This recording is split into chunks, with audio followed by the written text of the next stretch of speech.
I think we've all been shocked, frankly, by the savagery that Putin has displayed in this conflict. At this point, we have to plan on the expectation that this will not be a short conflict.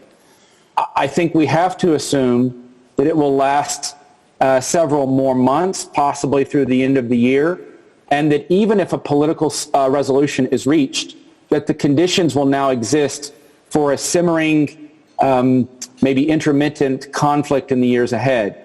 The longer the war goes on, I think the greater the chance that Putin will be deposed, either by his own people or by the Praetorians in the Kremlin.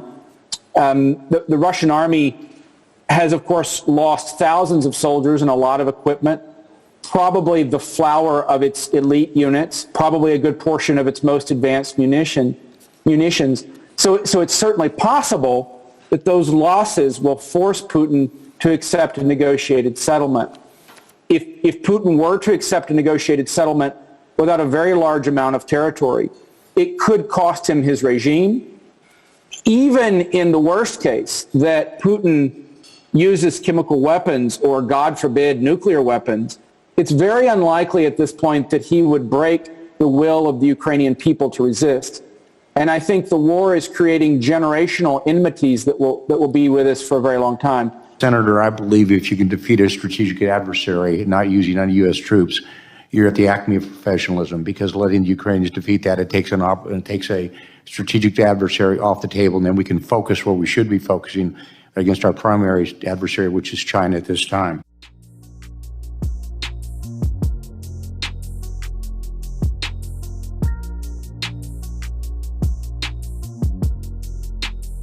Welcome to What's Left, a weekly political discussion challenging the mainstream left. I'm Eduardo Barca, all the way from Mexico City, with co-host, teacher and socialist Andy Libson from Oakland, California, and socialist and community college math professor Michael Hoffman.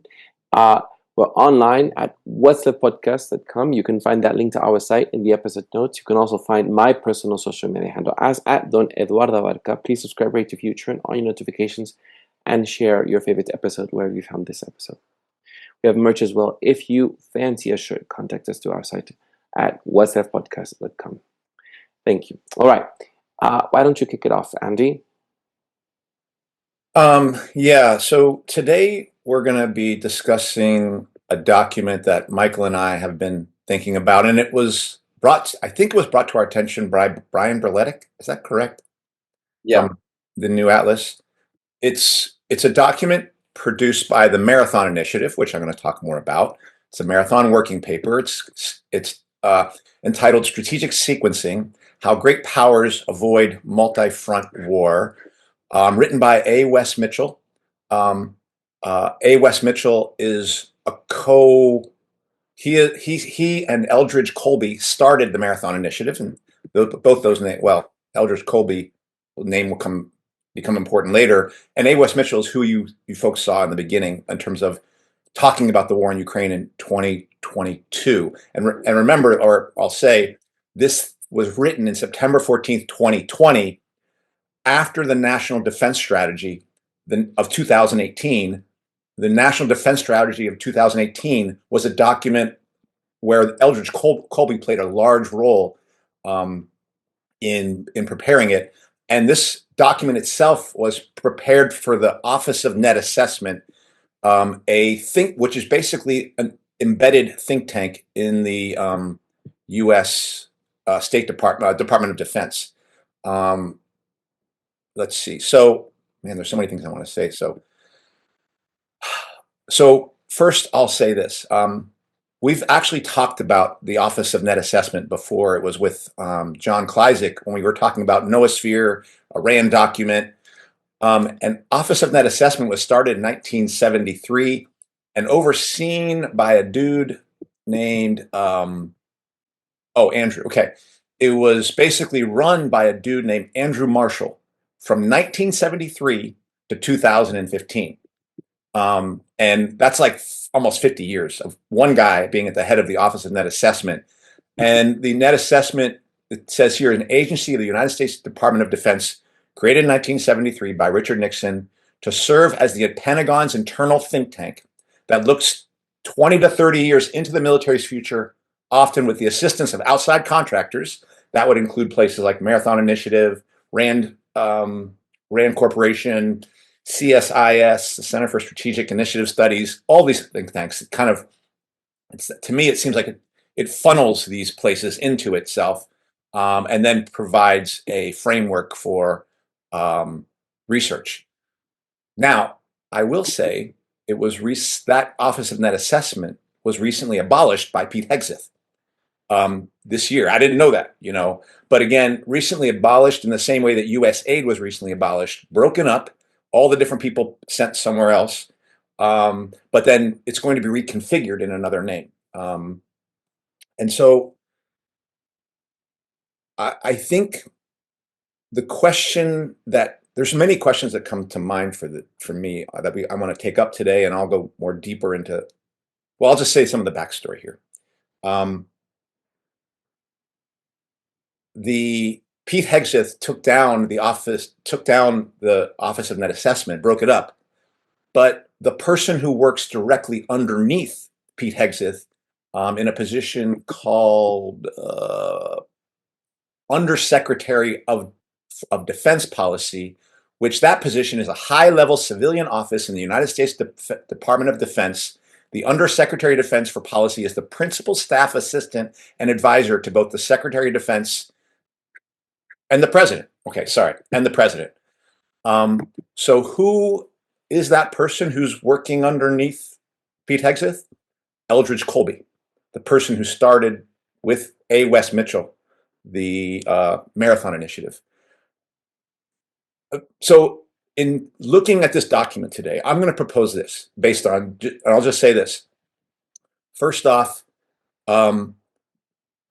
this document, and Michael, you and I were kind of mentioning this, like there's a way that sometimes, and this I kind of hear this from John Kleisick and Alison McDowell when they talk about individuals, they talk about it as if these individuals are deciding policy.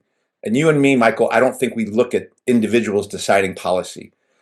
But there are people who express policy that is symbolic of what a class has, what a particular class conclusions they have come to, and maybe represent sides of a debate at different times.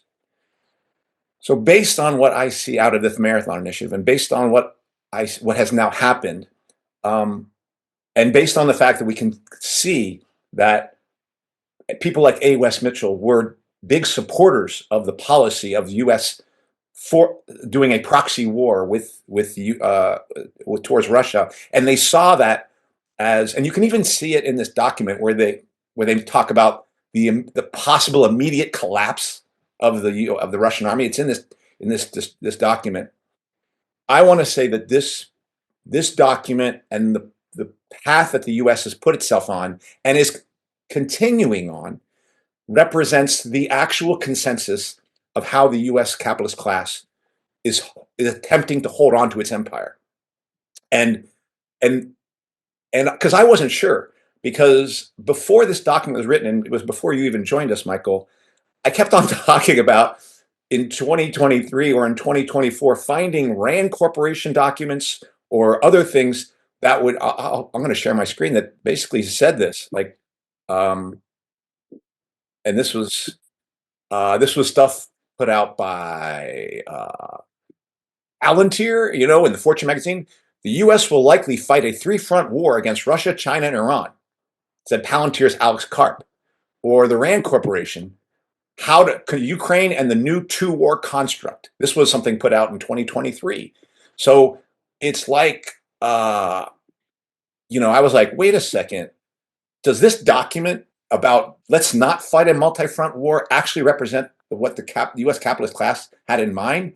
Because in the last few years, there's been more discussion of like, how do we prepare ourselves for fighting multi-front wars? So I was like, in reading it and knowing it was made in 2020, I asked the question like, well, would these people even be in favor of the Ukraine war, which clearly has now moved the U.S. more likely into a situation where it will be fighting a multi-front war, not with a weaker Russia, but with a stronger Russia, against a stronger Russia. And clearly this is not what So I'm just going to say my contention is that yes, they did want to, like, this has been the U.S. policy to try to, that strategic sequencing has been U.S. policy as of 2020 in relationship to 2018 national defense, where they recognized they were moving from a war on terror that had them fighting multiple fronts of wars, but against small-time players like warlords in Somalia or Syria and things like that, to saying, okay, we've got to stop doing that. That's what the 2018 National Defense Strategy said. We have to move from a military that's fighting a war on terror to a military that's fighting China and Russia. And predominantly, and what was laid out in 2022 National Defense Strategy was China's our big guy. And obviously, that question of who is your main opponent is a large question that needs to be identified in trying to stop not fighting multiple wars at once, and instead how you sequence the fight this one, fight that one, or make an agreement with somebody and then take them on, and then come back and get the other guy later after you've defeated the main enemy. Things like that, which are all features of strategies here. And one thing I want to point out, I'm sorry I'm going off a long time, and this was, I think, meaningful to all of us in some ways, is, I'll read the heading of it. The paper examines how 4 great powers in history have handled strategic simultaneity: the Byzantium Empire, Venice, the Empire of Habsburg and Austria, and the British Empire just prior to World War I were all confronted at important moments in their life cycles as empires, with the appearance of new threats, both more powerful and different in kind than anything they had previously encountered. And so that historical framing is the one that they are used to say, well, what lessons can we learn from history to maintain and expand our own empire? And of course, they put it in terms of defense, like we have to defend our homeland, as if going after Asia and Europe are defending our homeland. But whatever, they're just going to do whatever. I guess I'll say that. And I think the most meaningful thing for me in this is to say, number one, that while I do not believe A. Wes Mitchell decides policy, he merely echoes it. I believe the things written in this document reflect the consensus, the broad consensus of U.S. policy. And I will say that Eldridge Colby, not only is an author of the National Defense Strategy of 2018, I don't know if he's connected to 2022, but he is a recent person basically saying we have to extricate ourselves from Ukraine. Like, he's been a recent advocate of we must extricate ourselves from Ukraine and we must get the U.S. to tilt towards China, our main opponent, and is clearly a major player in deciding both past policy and current policy. And so in this view, and this is something Brian Berletic talks about, all the, what is that? The continuity of agenda, continuity of agenda. It is clear that Trump is connected to the people who are authors of the war in Ukraine and who see that the war in Ukraine was supposed to bleed Russia white. Did it do that? I would say no. And in my opinion, it is more bleeding NATO white and US white, effectively more than Russia. But those people are carrying on with the Trump administration. And in fact, I kind of get the sense that the folks in the Marathon Initiative who were authoring documents for the Office of Net Assessment are now even in an administration and working with an administration that said, get rid of those fools. We're the guys. Like, it's almost like this is now conspiracy, but almost like an internal palace coup of think tank people trying to make it in there. But there's a lot said there. I just take it from there, I guess.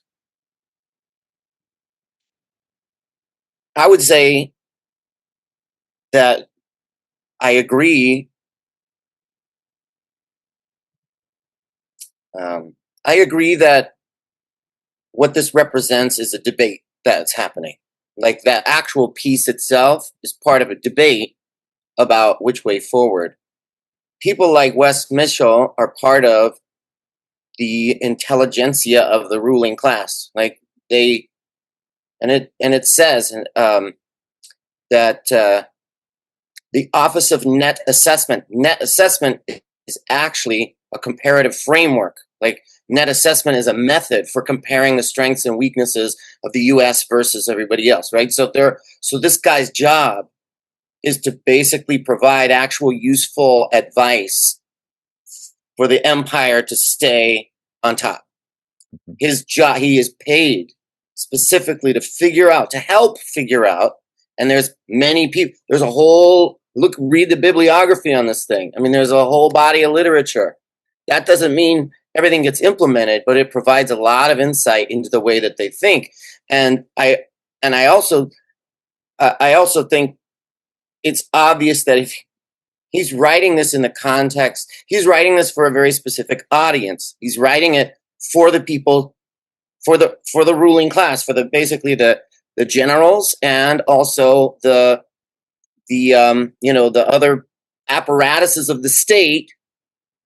And his whole job also is to think ahead, right? So the existence of the Office of Net Assessment is basically like, that's where, this is one, probably multiple places where the ruling class is like, we need you to think 20 years ahead and then tell us what you figure out.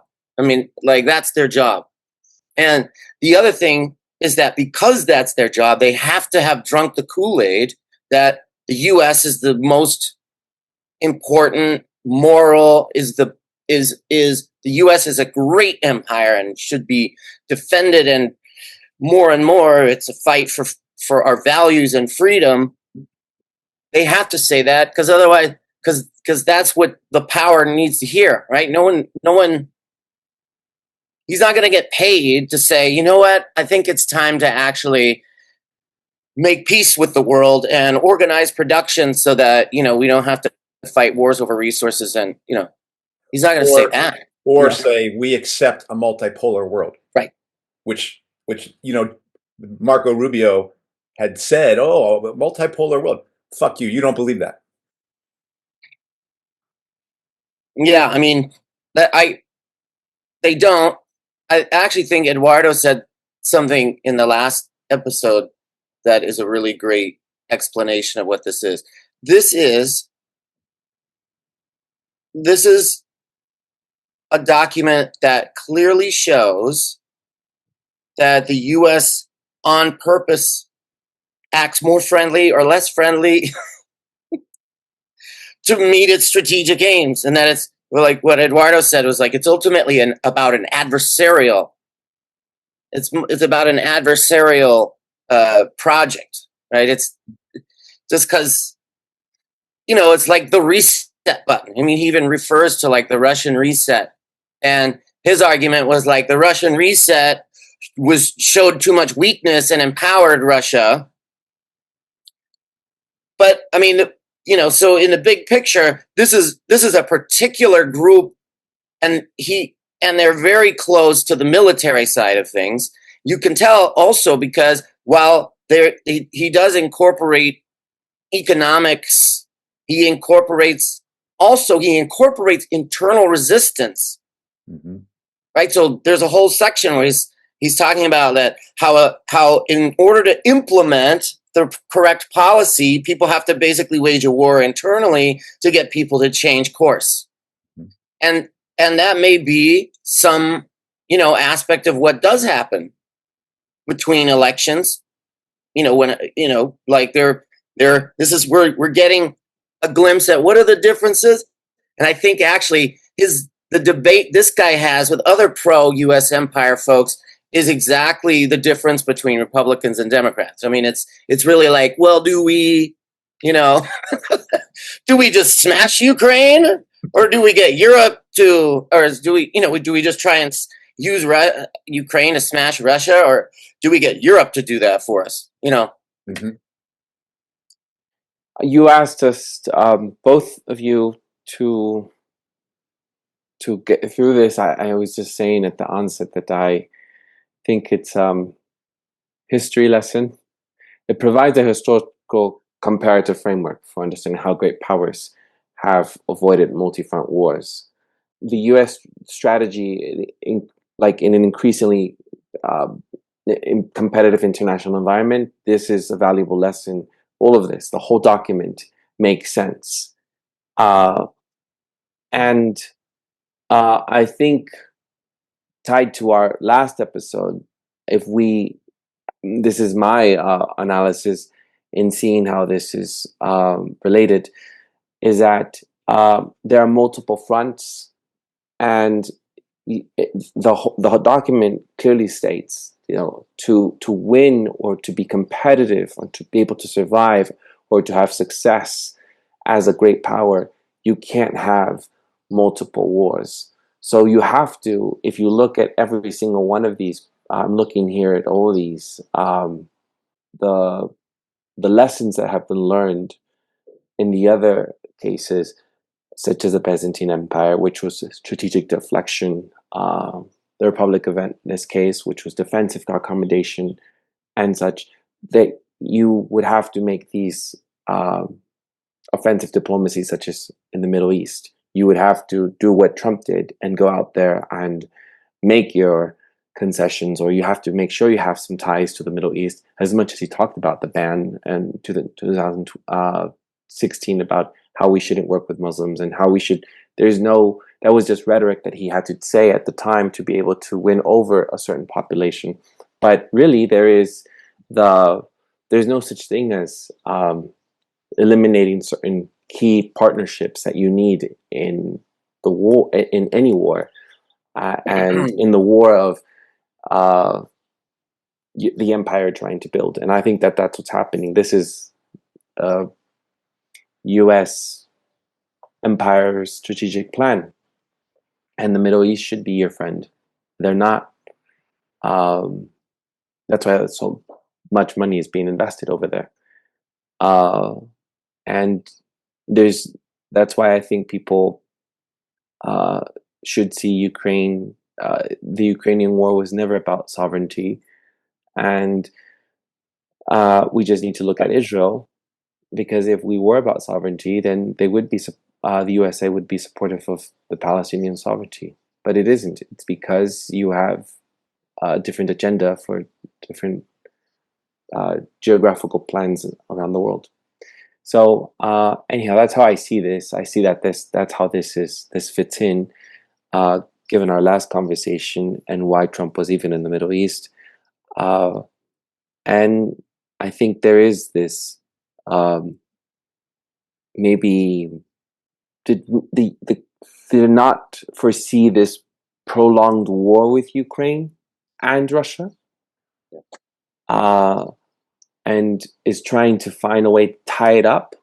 I think maybe that's maybe my assessment here, because there is this other challenge with China that has to be addressed. So how do you deal with multiple fronts?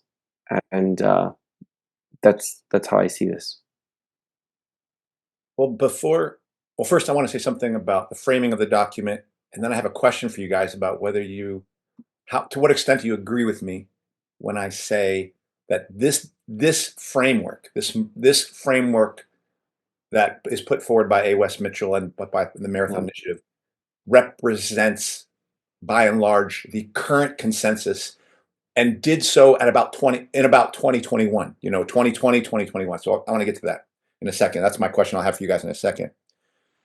Here are the things that I think are fascinating to me about the back part of this document. Number one, it accepts the U.S. as an empire, and it basically says we are. Anybody who thought the U.S. doesn't know it's an empire, no, we are an empire. And number two, that the best model for understanding what kind of empire the U.S. is Britain, which was a global empire, and the U.S. is even as much so and more so a global empire. Number two, it sees the imperial project of empire building as almost a defensive project.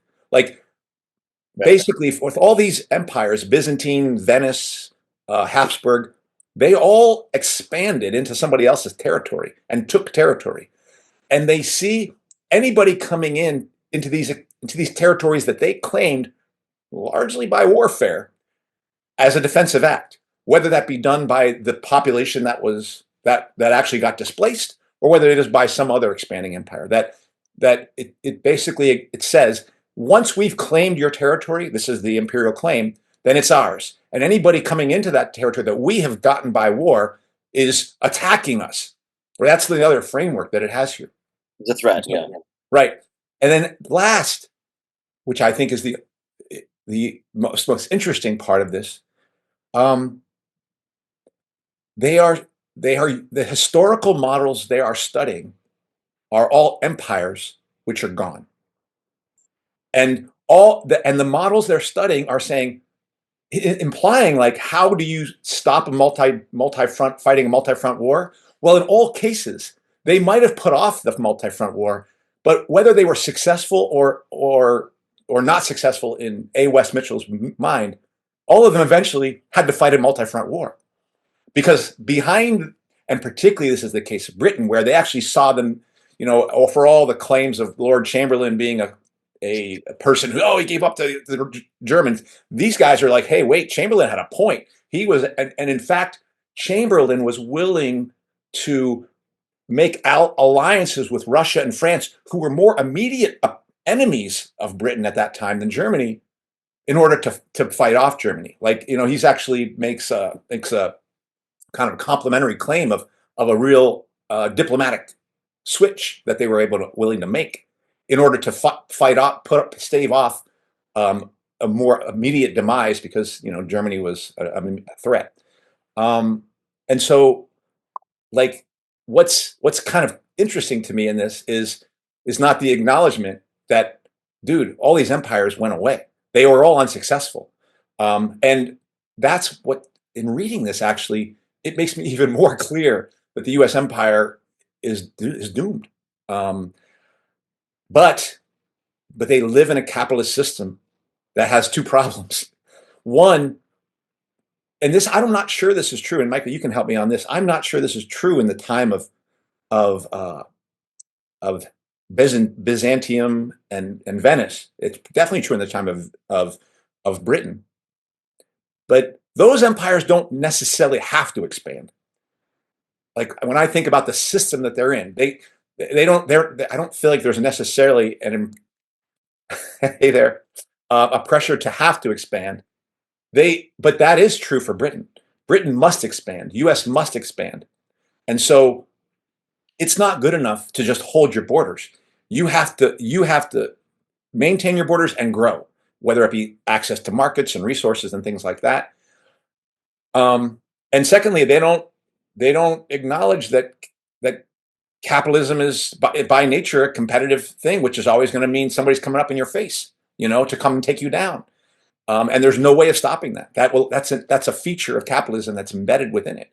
So those are things that I felt like are just impossible for them to see in their own thing. But I'll come back to this question. Well, I appreciate that quickly. Yeah. That you think that the old empires eventually ceased. I mean, to me, it feels even more inevitable now. But before I say the pickle that the U.S. has got itself in, because I asked Eduardo this question of, in 2022, was the U.S. more facing multi-front wars then than it is now in 2025? And he agrees with me, or he sees it as I see it. The U.S. is much more in a position where it's facing multiple enemies now, and having to do it's either involved directly in multiple proxies it's having to support, and resources that are going out in all directions of the world, whether from the Philippines to the Middle East to Europe and to the Ukraine, and Japan and South Korea. I would say that the people who started the proxy war in Ukraine, and I want to see people agree with this, thought that they were doing sequential strategic sequencing when they started that policy. And far from it being successful as a means of taking Putin down, because it's not official policy, but clearly they thought that could happen. It has actually been it has been a complete failure to do that. And ironically, I would say, they're actually the U.S. State Department, or the people who formerly ruled the United States, the Trump administration, who have actually taken those people who articulated that strategy and have put them into the top positions of power to now say, well, okay, you got us into this Ukraine war, now help us get out. And to me, it feels almost like a Rasputin kind of moment, because like I feel like the U.S. is acting really, really foolishly, but stuck in it.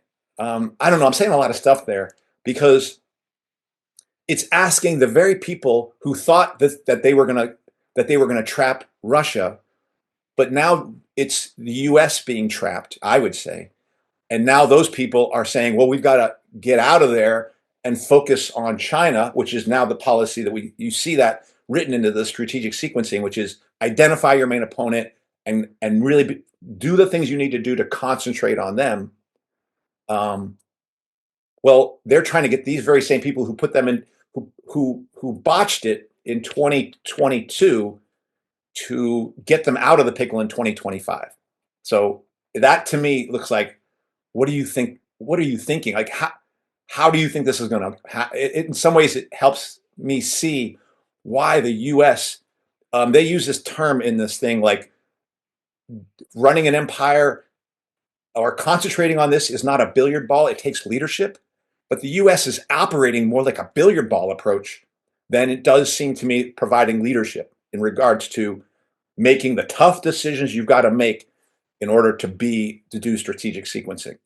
So I said a lot, and Michael, you can take what you want of that. As I was reading it, I realized I don't really know enough of the details of what has been implemented to basically, I believe what you said, Andy, that this was the old thinking, and now, the idea that these people are sort of being brought back to help fix something that didn't go. I think that probably is true. I'm not sure. Right. Reading this whole thing, it's not, these people are not, and decidedly not, their role is not to basically dictate or write policy. Their role is to essentially provide frameworks. Yeah. The thing that is striking to me, though, is that even in that clip you played and in the article he mentions it, did they really believe? There's certain like things that they assume that I can't believe they're being honest. It seems like they're honest about certain things, and then there's other things that are just like they have to say that because that's what power wants them to say. Like, did they really think Russia was gonna like collapse? Did they really think internally? Right? So how do they miscalculate that bad? Is one of the questions I have. Because they clearly did. I mean, I think it's a good question about whether or not Russia's in a stronger position than it was, but it definitely looks like the U.S. is not in a better position than it was before. It looks like the U.S. is in a worse position, and the thinking laid out was basically going through, okay, there's these great powers, and because they're great powers, they're empires, right? And sometimes you have a bunch of crises, you have a bunch of things go wrong all at the same time. Call it simultaneity. And it's basically like thinking through how to prioritize what you do, and he uses these case studies to try and surface trends of, and it's interesting, like you said, and I hadn't thought of that, but it's very interesting because all of the examples are basically like decisions that either helped the empire last a little longer or mistakes that then ended the empire more quickly, right? Right. It's true. It's true. I do think the most profound thing from this document really is that the self-awareness of like, we are an empire and we really want to avoid a multi-front war because that's the thing that's going to bring us down, right? So like within the Pentagon, they're like thinking ahead, a multi-front war could destroy our empire. That's a bad thing. We don't want a multi-front war, right? And he even talks about how like at various points in history, it was like there were the people who were arguing no, we can fight this multi-front war and win, right?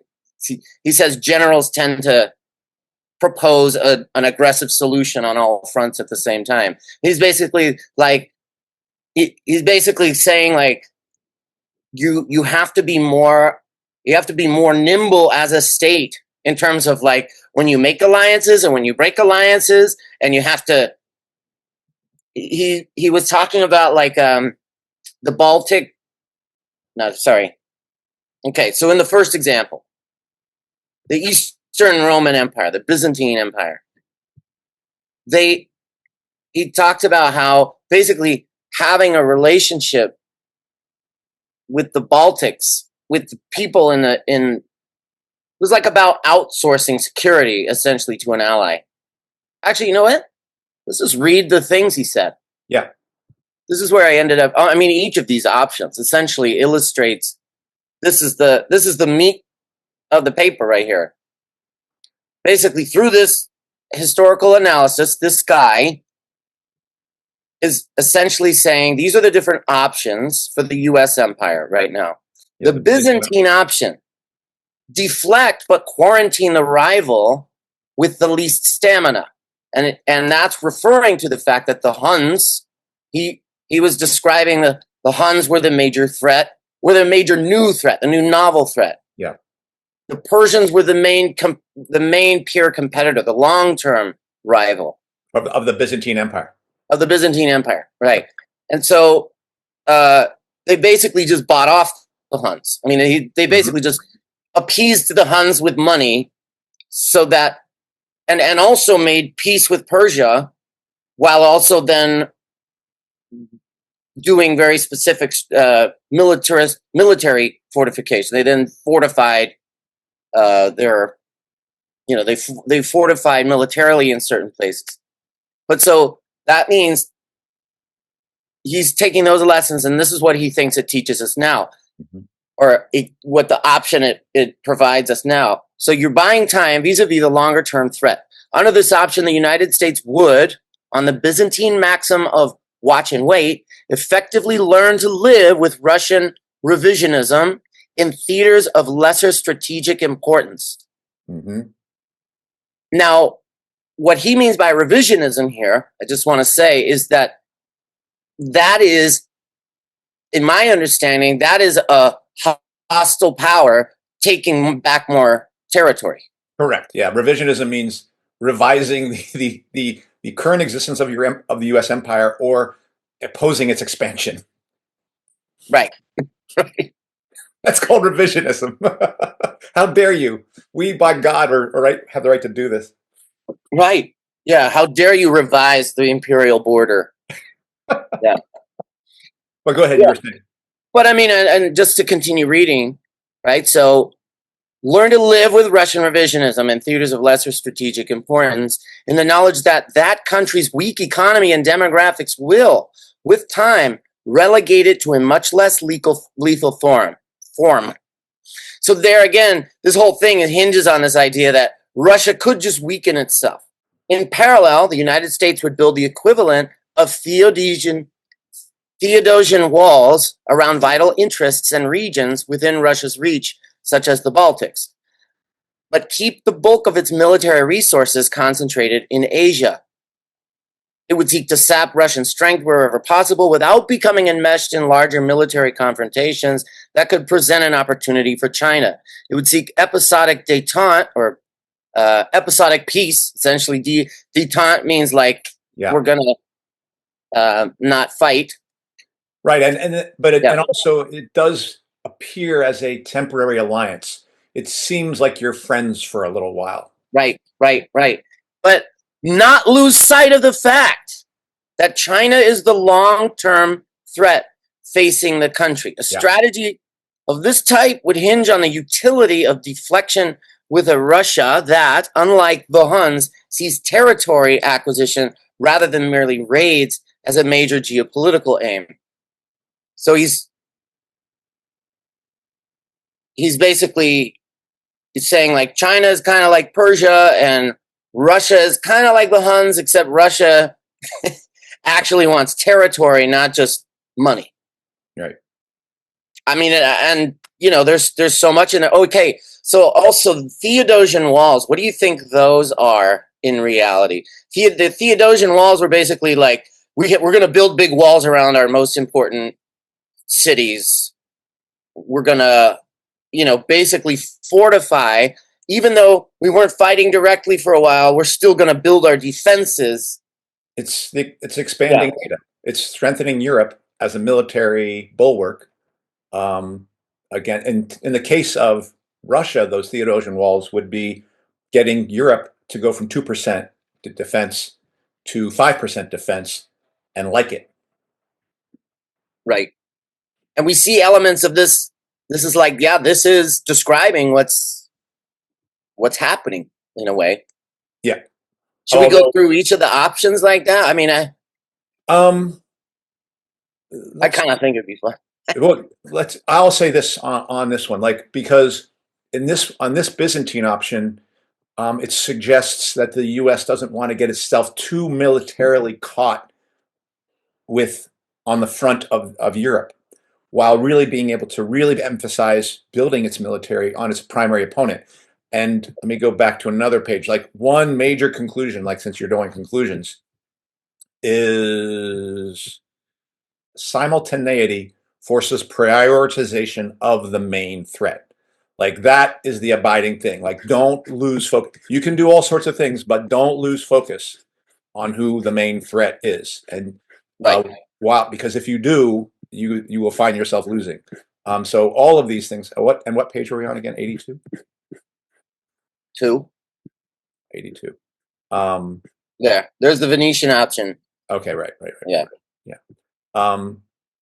And so I would say, and certainly listening to what Wes Mitchell was talking about, and in this document, like I said, they do describe Russia. And this is in 2020. They do describe Russia as a kind of brittle power that's weak in some ways, and you can see that they think that Russia is caught in an Afghanistan trap early in the war in 2022. They think they've weakened the special forces. They've killed or made the strongest forces in Russia actually more they got rid of them at one level.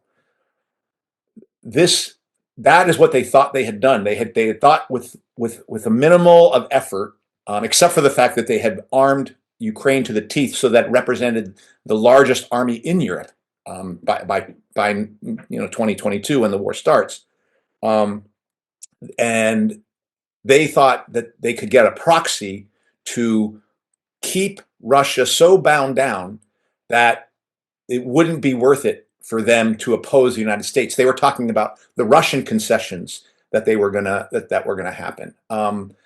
And so I do see that in the Byzantine option. I would just say that it completely failed, because I mean, the U.S. news reports that the Russian military is now the strongest military on the globe, and far from eliminating the strongest the strongest units in Russia. There was some of that, but what ended up happening was the Wagner forces, who probably represented the most elite section of the Russian military, was ultimately disbanded by the Russian military and spread out throughout. So now what it has, and it now has all along that whole 1,500 kilometer front. You have multiple forces with people who from the Wagner units, but also now part of the Russian military, that now know how to advance and attack in modern warfare. And this is something that was talked about in the defense strategy written by the CIA, that basically said Russia is now more experienced at fighting modern war. And so I just think this was that all the things. So they did try to do this thing. They did try to implement exactly the policy of weaken Russia, then take on Asia, and don't get yourself so caught in weakening Russia that you can't take on the main threat of China. Well, the U.S. bungled it, and the I got to stop sharing for a second. And the feature that was the wild card was, I think, the use of, as U.S. lost and found itself more enmeshed in Ukraine and found Russia not militarily weakened and not economically weakened. I think it felt it had to go early to the most powerful proxy to spread the war, and that was Israel, and that was get Israel involved in this regional war. I think that October 7th was something that Israel knew about, but I also think October 7th was something the United States knew about. And I think they, with their hand weakened, they believed they could extend the front and force Russia to extend its own resources in a way that ultimately they did, that Russia had to make a decision about what it was going to do about Syria when Syria fell. And Russia did actually do the kinds of things that were talked about in the sequencing document, which is, we're going to cut our losses. We're going to take an L in Syria in order to maintain pressure on the most important fronts, because we're going to ultimately relocate our ships and things like that in Libya, which I'm not sure has been done yet.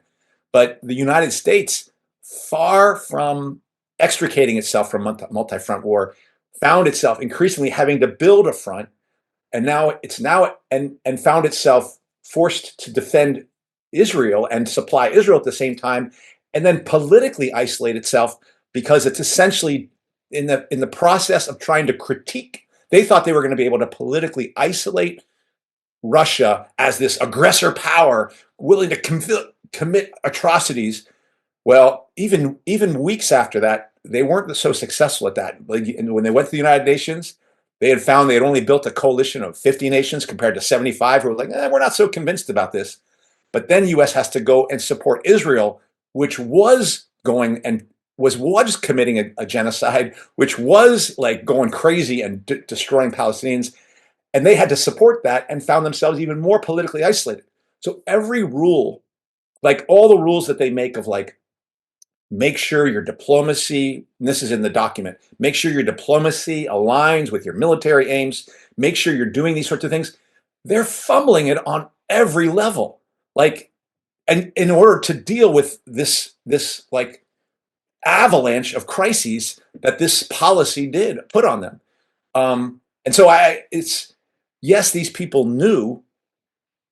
I mean, there's essentially knowledge in this document, but no wisdom in a sense. And I want to cite one part here that was very interesting out of the document, that, because this part was the one that stuck to me the most, actually. Maybe you can come back to your favorite parts. It was this guy right here. Okay. All right, here we go.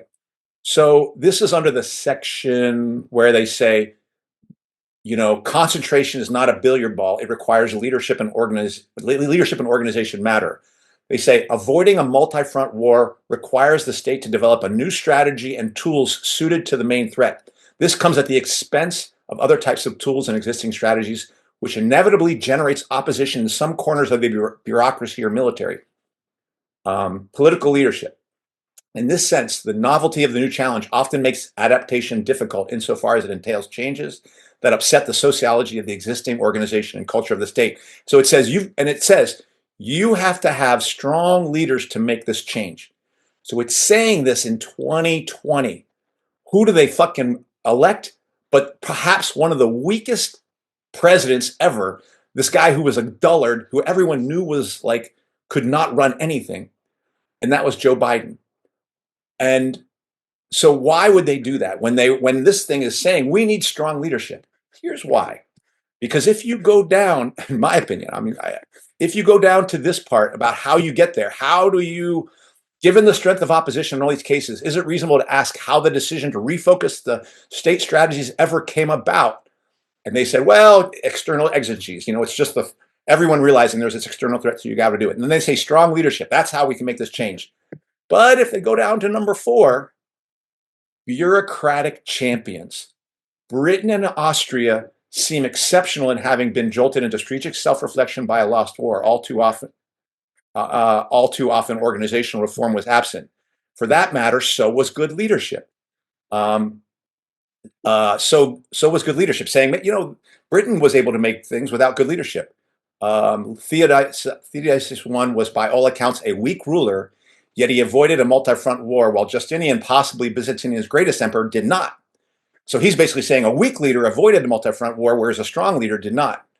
So how is this possible? They go, perhaps the most decisive factor in all 4 cases, right? More important than strong leadership, more important than knowing your enemy. The most decisive factor in all 4 cases for prompting concentration was the presence of a determined champion of change inside the bureaucracy. In almost every case, it is possible to identify a handful of unusually active civilian officials who played an outsized role in putting the state on a new path. So basically, and I swear to you, I know that these people like Wes Mitchell and Eldridge Colby think of themselves as like that describe the eunuch of something, or these masterminds behind the scenes who, if we can just listen to them, weak leadership can be actually utilized to get real power, which is the bureaucratic power to get things right. And believe you me, folks, they're not just talking about Biden when they say weak leadership. They know it means Trump as well. So that way of ruling with leaders who don't know how to actually rule in a strong way, then meant Biden, who was demented, and Trump, who's adult, who's an idiot, and who can be used by any of these players all the time, and who remember in 2016, I can see I didn't understand some things, and they were able to play me, but in 2024, I've learned my lesson, and in seconds, he's himself is already being run by what's his name, Marco Rubio and all these other characters, and so these people pretty much say the bureaucracy really runs things, and it's the geniuses of the bureaucracy who get to do it, and they think of themselves as that. So it in a sense, I just see this ossified, corrupt, old. It's like this empire. It's strong, this empire, and yet it's weak. It's a very dual vision, and I don't look. The U.S. working class is in no position to topple it right now, which is unfortunate. But really, compared to the people running Russia, who in the face of these recent attacks are clearly holding themselves off because they don't want to make the mistake that the U.S. is trying to go them into, which is do an attack on Germany or do an attack that's so outrageous that it will allow Germany or Britain or France to justify a greater push within there. You can see that the actual people following the advice that these people are giving is China and Russia, not the United States. They're trying to make it so that U.S. is kept trapped inside this war that they were hoping to trap Russia in, while not making the mistake of pushing pushing the war in such a way that forces them to fight a multi-front war in a way that they don't want to. So I don't know. That's what I think about this a little bit. I think about the 18th of October 2024 Strategic Sequencing Revisited document that's related to this. In summary, I think this later document reflects some of the criticism that you're saying, such as the missed opportunities and maybe some of the ways that the US say did not actually follow the sequencing strategy and did not implement it correctly, and there was again missed opportunities. I don't know how to place it. I don't know how to put it, but I think we can go into it later. I don't have much to say. I was just thinking about it since you were talking. Because you were saying all this, Andy, I thought, oh, well, yeah. it reflects what the second part two is talking about. But anyhow, I think we can cut that and edit it out. No, but we'll edit part of it. But that document was written in October of 2024. Last year, Yeah. a few months ago. Yeah. So the thing you were saying about the miscalculations, one of the levers that's not explicitly laid out in here was sanctions, right? So I want to go back to the things you were saying about Russia and why the U.S. Screwed it up so bad. But basically, I think they really did feel like they could collapse Russia internally using both sanctions and by trying to politically isolate them, right? And militarily weaken them. Right? But they knew that Russia was strong, right? Like they knew that in the long run they couldn't actually win, right? It's almost like this, like the thing these people are saying is that like Russia, we thought the fight with Russia was going to be easier and quicker. And it also seems like they kind of expected, internally Russia to have some kind of revolution, and it didn't. Maybe they're used to being able to overthrow, dictatorships in that way. So like we don't have it's kind of this idea I'm grappling with is this kind of thinking doesn't involve. It's almost like these empire builders are they're not thinking so much about capitalism in an explicit way. Like I don't know how to capture it, but it's sort of like there's certain things they're just completely ignoring, like certain aspects of reality that they will not incorporate into their analysis. And yet they are, they're trying to actually provide useful advice. I think that in terms of the simultaneity thing, it did really come to the fore after October 7th, and then Israel's, so basically once Israel started, the genocide in Gaza, genocide of all Palestinians, then the U.S., like you were saying, became extremely politically isolated, more than it ever expected to be. Yep. And so the whole, to me, it's not totally clear. Like I agree that he's making a specific argument at a specific time, but it's couched in kind of academic language because it's supposed to be big picture. But yeah, the crisis, all of these crises happening really were ripened and sharpened by Russia being much stronger, being much harder to sort of conclude the war with Russia, and then Israel basically making it very difficult for the U.S.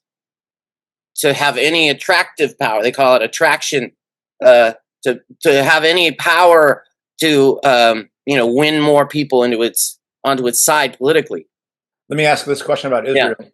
Though I believe Israel didn't just draw the United States into a thing. I believe the U.S. was every step along the way endorsing Israel using itself as an expansive power at a time when the U.S. was I believe losing on that Eastern Front, and felt like it could shift the balance their way militarily, and didn't understand how much it would hurt them politically. Right. It's unclear to me how much Syria then plays into this, because and I believe definitely they planned on opening up and taking down the Syrian government, and did so in the way that they thought the Russian government would collapse. Basically, the House of Cards. It's not like a popular revolution. It's it's what they say the Praetorian military this layer of leadership underneath Assad said, get out of here. We're going to let the new rulers be in here, and that this would open up a new front for Russia that it was going to have to fight on. And Russia didn't bite at it. Russia basically said, all right, we lost and we're going to leave. It's a setback for Russia, but we're going to accept it, which I think that falls right out in the playbook of what Wes Mitchell is putting in here. Yeah. And there's questions about like how much the US predicted or had its hand in forcing events after. So like the question of who chose the timing of October 7th. Right. I actually feel like this document actually provides more evidence that there's a bunch of different people trying to figure it out in the empire, and this is not a super top down in the sense that, I mean, there's not just a single thinker that is carrying out an exact plan. They think ahead, but power means their ability to respond to whatever happens, right? So to think that they construct each event, that then, they don't construct all of the crises on the terms that they try and keep crises in certain areas. They prepare themselves in certain way, but they do not only create their own crises. Right. Agreed. If they did, then they would be all powerful, right? So like, I feel like it's interesting to read how much of a shit show it is, but also that it's a hermetically sealed shit show where like everyone's in agreement. The US has to maintain dominance. We have to be an empire and win.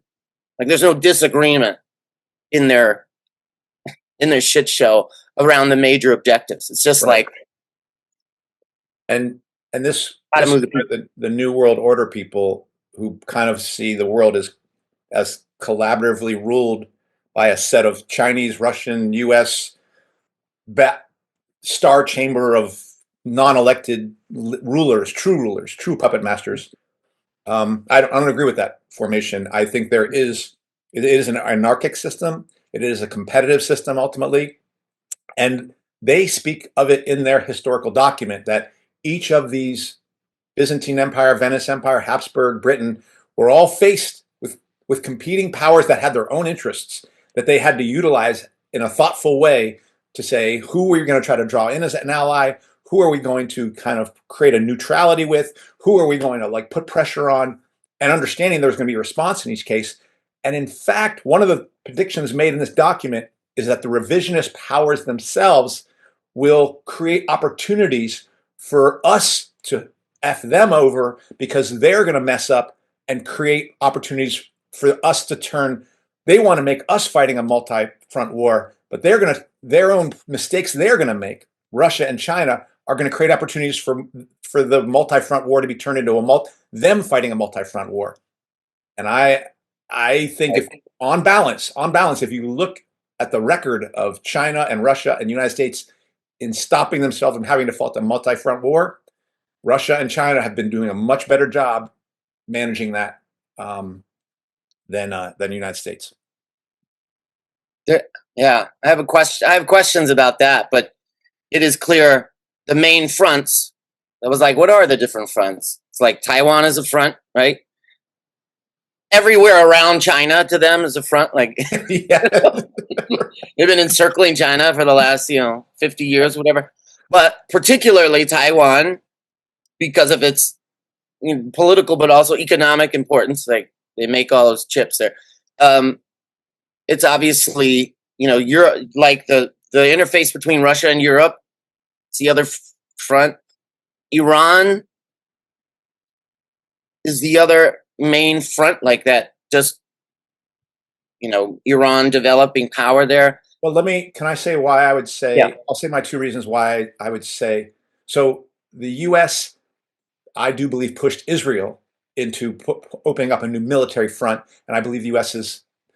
has paid a price for that, as well as they gained something. Syria went down, but Russia was presented with the possibility of having to remove forces from Ukraine very close, just down south, to try to prop up the Assad regime, and chose not to do that. They did use airstrikes and things like that to hold back rebels and like that. But ultimately, they said, you know what, you're going to lose, dude, and you can come over here and live over here in Russia, Assad, but we're not going to get involved in that war to try to keep you in power. And I think had the U.S. gotten them into doing that, I think this would have that would have been a big deal for them. And secondly, Israel has been trying to provoke Iran into attacking, fighting, da da da. Right. And China and Russia have said, don't bite, like basically not trying to open up a new front. But at the same time, thinking that time is on their side, bleeding in resource way, the United States along the way, and I think it's been working. So, in my opinion, they have not been passive here, and it's not about me supporting them or anything like that. It's about saying that as imperial powers themselves, they are doing a better job following this playbook than the United States. And at the same time, the overall thing is all empires lose. China will be an empire at some point if there's a other side to World War III, and they are going to face new opponents that will wipe them off the face of history as well. So that's just the rule. I just wanted to add that I was nodding my head when you said that I think Russia and China have actually been more strategic and in fighting a multi front war because of I think there's a innate or default assumption that the USA has continued to be the most competitive empire, and therefore they haven't actually put in place their strategics sequencing framework at play until suddenly we have the increasingly competitive other states rising, and suddenly we are in a multi-front war. So I'm in complete agreement there. I think it'd be interesting, maybe for me, it was connecting sequencing 2, part 2, 2.0, how comparatively we've done since 2020. That's all I have to share, except that there is a more of a greater understanding of how the deep state works, and for all this talk about how Trump is trying to eliminate the deep state, I think the deep state is trying to eliminate someone like Trump and Biden. They're trying to rather have people in power to be able to run the show that would match the way that these think tanks see how the world should be run. But, you have the people in place, and then they have to work with the leaders they have. And therefore, I'm just as all the judicial justices have been appointed, but given a list to Trump to choose from, I think there are also great organizations that also provide a list of people that you should put in your administration. And Pete Hegseth has placed some of these founders, and they do creep into the way that the Trump's agenda is applying whatever they suggest or counsel him on to move forward in this chess war game. I mean, I wanted to say, in response to what you were saying, one of my favorite parts of the document was exactly what you were saying. It was just the insight, the fact, he starts out by saying, basically, the U.S. the post Cold War era is unprecedented in history, and I just want to read this Let me go to the thing so I can Okay. see it. Okay, hold Yeah, on. it's just the first paragraph of the conclusion. The experiences of Byzantium, Venice, Austria, and Britain underscore the extent to which great power competition and the quest to deal with multi-front pressures have been the norm in geopolitical history. They show just how much the greenhouse conditions of the post-Cold War era, in which the United States faced no peer competitor and enjoyed seemingly limitless financial resources, were an anomaly. Mm. For most of history, great powers have had to contend intermittently with numerous rivals without the assumption that they could either outgun or outspend all of these rivals simultaneously, producing the need for prioritization and concentration. Simultaneity, in short, is the problem par excellence of great powers. The thing that I find fascinating about that is this is the ruling class way of saying, "Oh, the U.S. empire is in trouble." No, right? I mean, they're very clearly thinking, "Oh crap, we are not used to this. We are not Yeah. tooled for this." And he calls it in the earlier sections statecraft. Statecraft being the ability for the bureaucratic layer to quickly pivot to different strategies based on strategic needs. And he's basically saying the U.S. isn't set up for that. And I'm not sure I understand why. I'm not sure I understand the details of, because the U.S. seems pretty dynamic in terms of its ability to face threats, but it's almost like he's saying we had a period of no real peer competitors, and it spoiled us, and now we have to actually do this actual great power competition, and we're not ready for it. So it's not totally clear to me the ways he's saying we're not ready for it. I mean, Eduardo, you want to say something? It's like saying we weren't able to really. It's like he's saying we weren't really strictly prioritizing correctly before. Like we didn't have to prioritize Yeah. in the same way. He's saying, and I think that is a really important paragraph.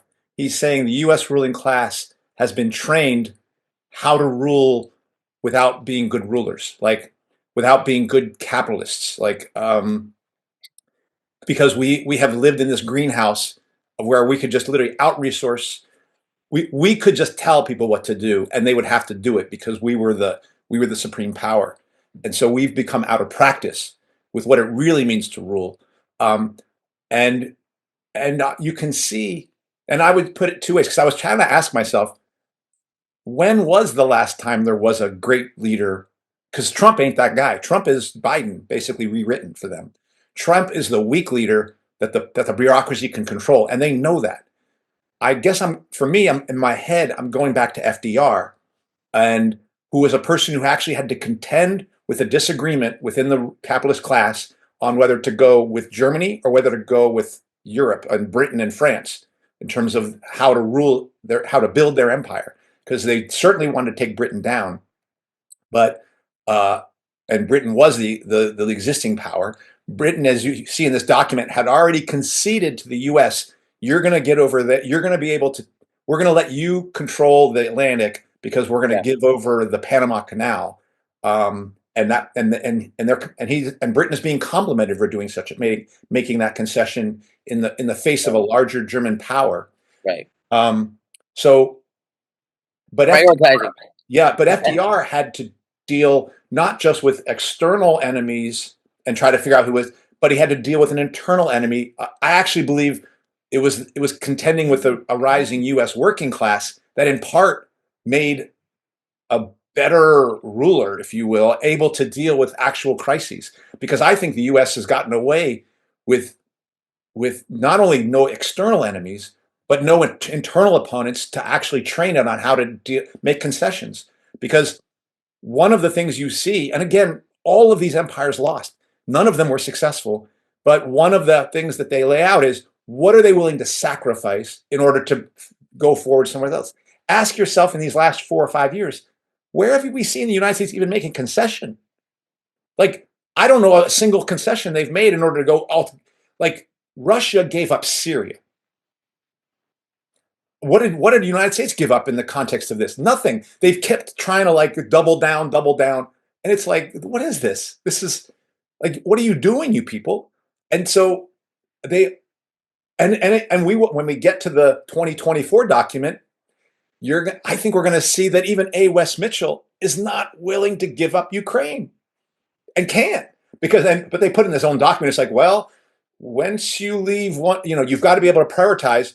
But once you leave a front, don't leave it too much because it could open up a new thing. I was like, okay, what are you saying, dude? Like, okay, great bureaucratic leader. What concession are you willing to make? I don't think these people even know. Like, all I can say is it looks to me like the U.S. capitalist class has been trained to be an idiot, but a tough, a strong idiot, but is not up for the political moment that needs it to become par excellence in terms of ruling. And I don't see them getting any wiser, apparently, because I don't see them, like, if you look at what they're doing here with Russia and the negotiations like that, you can see there's no central axis around which is doing anything. It's operating like a billiard ball, and that's not good for us. Like, that just means the world is more dangerous. And I want to go back to something that Wes Mitchell was talking about. He was prepared to invite the United States to enter into a conflict in Ukraine in which they saw the possibility of, when Russia was going down, of Russia being willing to use nuclear weapons, and said to himself, you know what? You might use nuclear weapons on Ukraine, but I don't think they're going to crack. The Japanese might have cracked. I don't think they're going to crack. This is a ruling class prepared to use nuclear weapons. Like, that is the only thing that can tell you. That's how you have to understand that, is they know that they're prepared to use nuclear weapons when they have to. And so all their fumbling around only makes the world more dangerous. Doesn't make it, particularly in the context of a working class that is in no position to challenge the capitalist class for rule. Yeah, it's like we looked inside the mind of a section of the ruling class, and we did not find evidence against our worldview. We found more evidence for our worldview, that we're run by crazy people who don't give a shit about humanity, and they're willing to blow everything up just to stay in power. Yeah. And they work really hard at it. Yeah. But also they have to build it on delusions. Yeah. Yes. I wonder why, though. Like, what about internal U.S. politics? And maybe it's just because maybe you're suggesting the low level of class struggle has produced just such shitty politicians that nobody likes. Yeah. You know, I mean, even Trump's approval rating is less than 50% now. I mean, it's 40%. I mean, these people that end up being thrown up through our democratic process, like, none of them are sharp, but they're like the only ones that, like, there's like this compromise between what they can sell to the U.S. public and what is acceptable to the current state. I mean, every single one of them, I guess, I don't know. I guess Barack Obama was good politically. Like, he was skilled politically, much in the ways Trump was skilled politically. But in the end, things just got worse. Mm-hmm. Yeah. And it's not a question of these people I do think they've become fat and lazy as rulers. That's what it looks to me like. And that whole thing, steel sharpens steel. They are being trained now largely in relationship to their opponents. They're going to have to learn how to become better empire builders. And it looks to me like they're not learning very quickly. And that the revisionist powers are much hungrier and much sharper than they are. It's like Rocky 3, Rocky versus Clubber Lang, when Rocky is like, the guy who's his manager is finding only patsies for him to fight, and Clubber Lang is in the in there like doing pull-ups in the basement, and he just gets his ass kicked. And that's the situation it looks like for the United States right now. And that's not one we should welcome. It's like the problem is none of these powers are going to lead us. There's no multipolar promised land that Brian Berletic thinks we're arriving at. Right, right. It is the only promise we have is a working class that is capable of taking its own government and own system down within this country. And we are so far from that. And that's what makes this so dangerous. And you were talking about Obama and such, and I just wanted to say that I think, if I may, did you have something to say, Michael? Of course. I have conversations which I'm probably kicked out of already, because last night again, or 2 nights ago, I was cut off again by my longtime friend and Jacob Schmidt on Bantercast Live. And so we were discussing Israel and Palestine, and he constantly portrays, he's a MAGA supporter and a lover of Trump and idolizes Trump. And I think he still has his altar of Trump. And so I constantly challenge him because he presents Trump as the peace president, and Donald Trump's foreign policy, often branded as America first, paints a picture that makes him this peace president. But even though he expresses this publicly, his desire to reduce U.S. involvement in endless wars and bring troops home, this document clearly, for me, shows, as I was saying about the deep state, how his administration and the people around him pursue policies aiming at maintaining and even expanding U.S. global influence and hegemony. And it doesn't matter what he says, and that's what I think is the smokescreen. It's like what you're trying to show one side. It's really looking at behind the scenes, at the people who are running the show.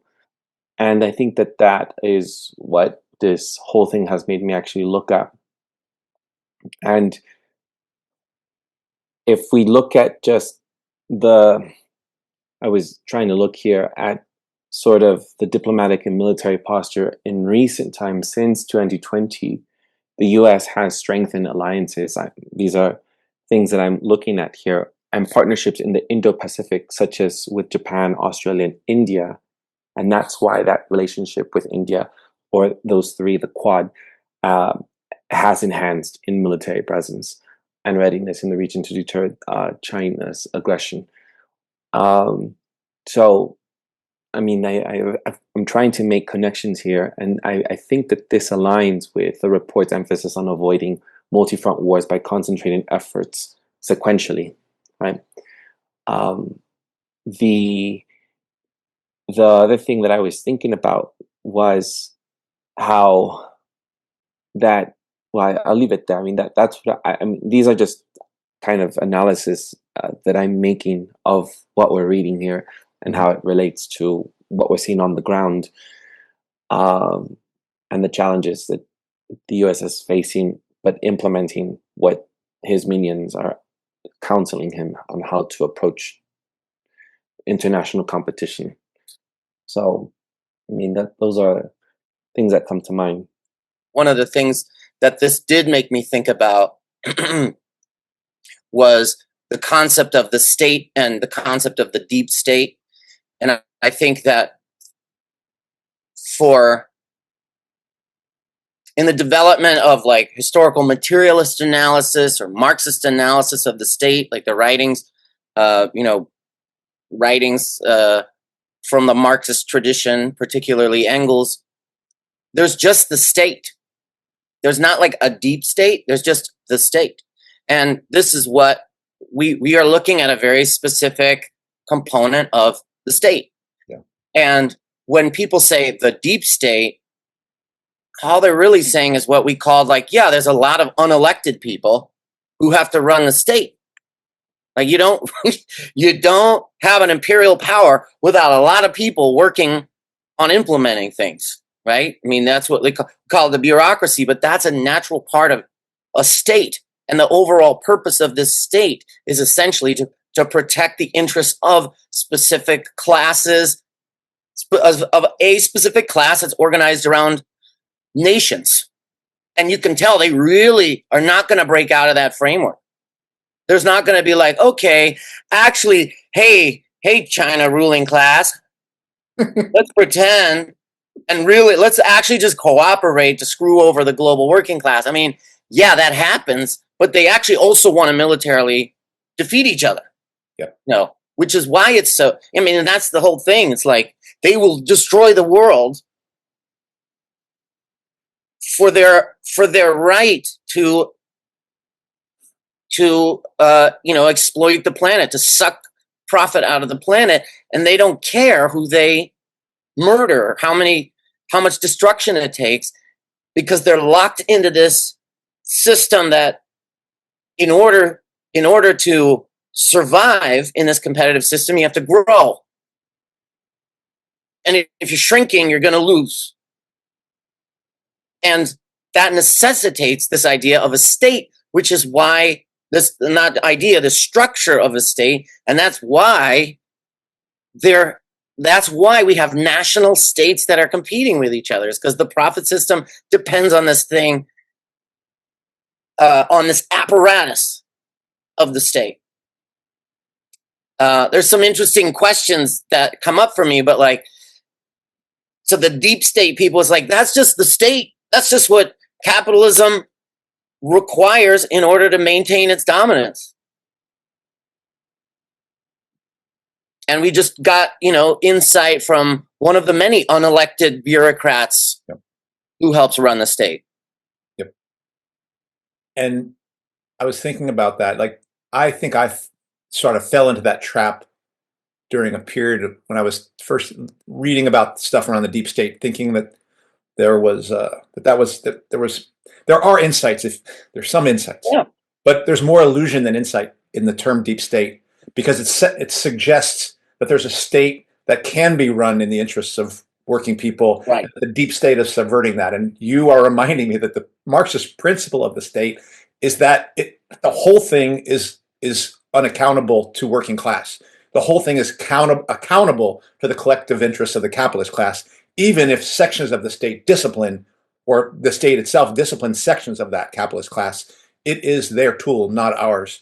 And I'm reminded that sometimes I feel like socialists sometimes, when they use the term bourgeois democracy to describe what we're doing, I don't know what they're saying, because maybe they're trying to put democracy in quotes. But if you go back to the Communist Manifesto, bourgeois democracy is the veneer behind which exists bourgeois dictatorship. It hides, because that is actually the form of rule of the capitalists in capitalism. Their state is a bourgeois dictatorship, and the democracy is just a veneer. And I think it's really important, in the same way that there's no deep state, there's just a state. There is no bourgeois democracy. There is only bourgeois dictatorship. And that is what we're seeing enacted. And I sometimes think socialists, when we use that term bourgeois democracy, we're helping fuel the illusions that there's something different about what we're doing here than Saudi Arabia. And like, I fall for it sometimes. Like, I get myself in that, but it's all just different.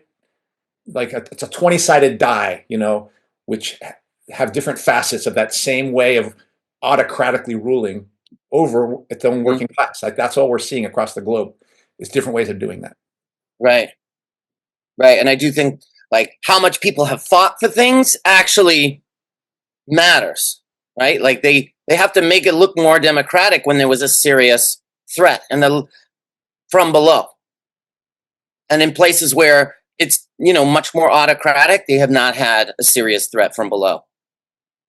And we're going to see it get more autocratic because our ruling class has not had a serious threat from below. Although I do think it is preparing for one. Yeah. whether it'll happen or not, but like the democracy part has been and always will be a response to people demanding things and for them to give some kind of political concession in order to make it seem like the discontent has been listened to. I think it's important, what I mentioned, which is that documents like these and other ones that we've also analyzed, Andy, that have clearly stated out the agenda, are sometimes missed in the public media because that's not the face of the government. And these things are actually happening in real time, in backdoors, and making all kinds of plans on what's the next move. So I think that I appreciate that we had the opportunity to be able to examine it and to see how it applies in real time. Maybe we might even discuss sequencing too. Mm-hmm. Yeah. And I mean, I think a good title for this would be, does the US know it's an empire?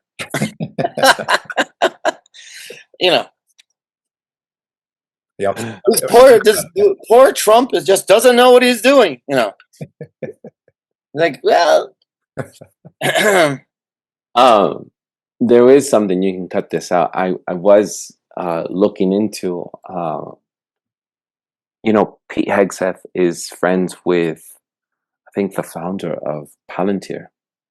And so we don't have to include this. I'm just saying that Palantir is also a database system that is connecting very rapidly, and all the agencies, the Department of Defense, the intelligence operations, are just connecting all of them on one platform. And I think it's interesting how all of this is tied together, because we're talking about Pete Hegseth, and then his buddy creating this wide network all over the USA, which is about surveillance, and they're making it about immigration. So in connection with the LA riots, the protest yesterday, because you said we might go in either 2.0 of sequencing, or we go into what happened yesterday. I think it's all tied together.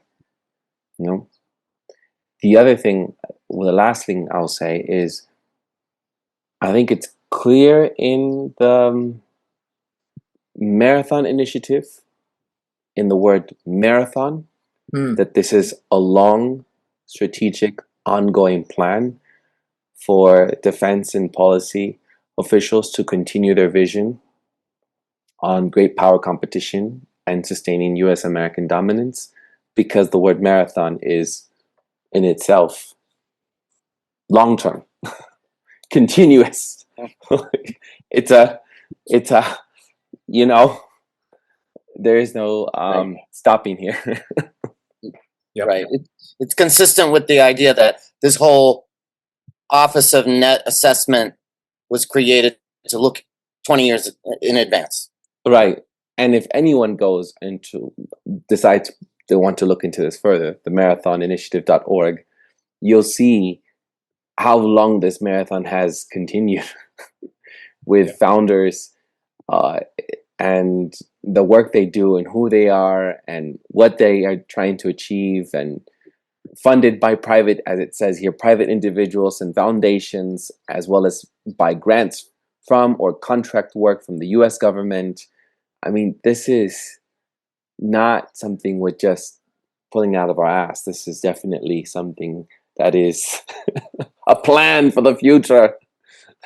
Yeah, and I'm glad you mentioned Palantir, because this was a quote I found from Alex Karp connected to some of the stuff we're talking about. Alex Karp, the CEO of Palantir, and he asks, are we tough enough to scare our adversaries so we don't go to war?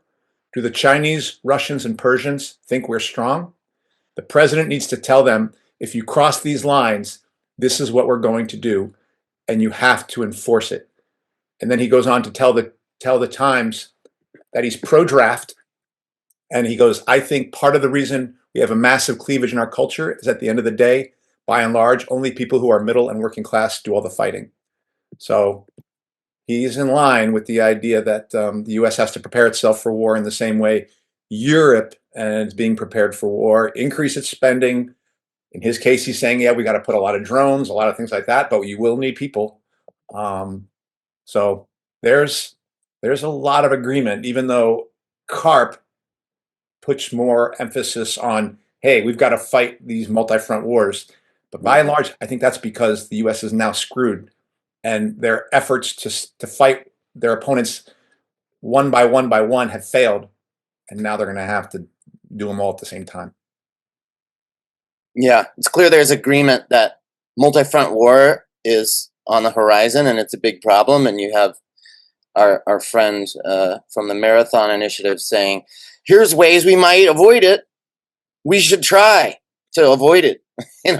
But we will get to this 2024 update, because I think I am not impressed with that document. I want to say, though, that there's another meaning, there's another significance to the Marathon Initiative. Marathon, named for the Battle of Marathon, which was Athenian-led Greeks against Persians. Right, so it was a pivotal event in the Greco-Persian Wars, which is, it's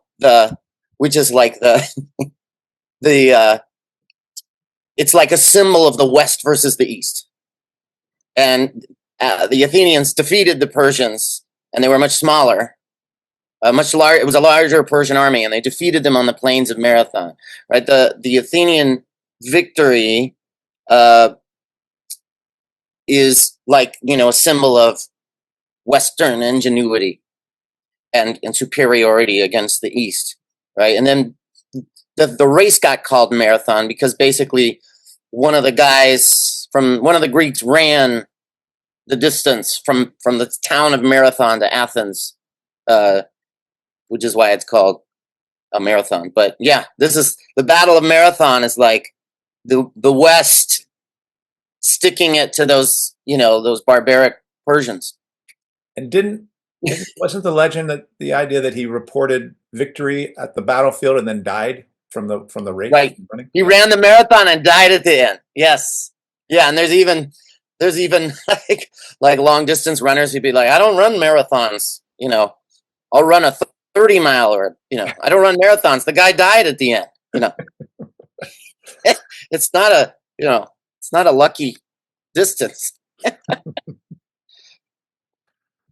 Well, thank you for that, Michael. That makes sense. I'm really glad we read this and discussed it, because in all honesty, Eduardo, I had the same response as I was plowing through some of this of like, oh my God, what have I got myself involved in? But as I pushed through it, I started to really think more deeply about what we're really seeing. We're concluding now. All right, here we go. I can't hear. What? Oh, she said I need to take him. All right, good. Here we go. Give us less than a minute. That does it for this week's episode. What's Left is a weekly political podcast / channel challenging the mainstream left. We post information about our topics and our guests on the episode notes wherever you found this episode, or on our blog on what'sleftpodcast.com. You can find past episodes to this podcast / channel there and connect with us. I remind folks, if you like anything you've heard here, please subscribe, rate, review, turn on your notifications to any of our platforms on the Spotify, iTunes podcast, BitChute, Odyssey, YouTube, Rumble, or Telegram.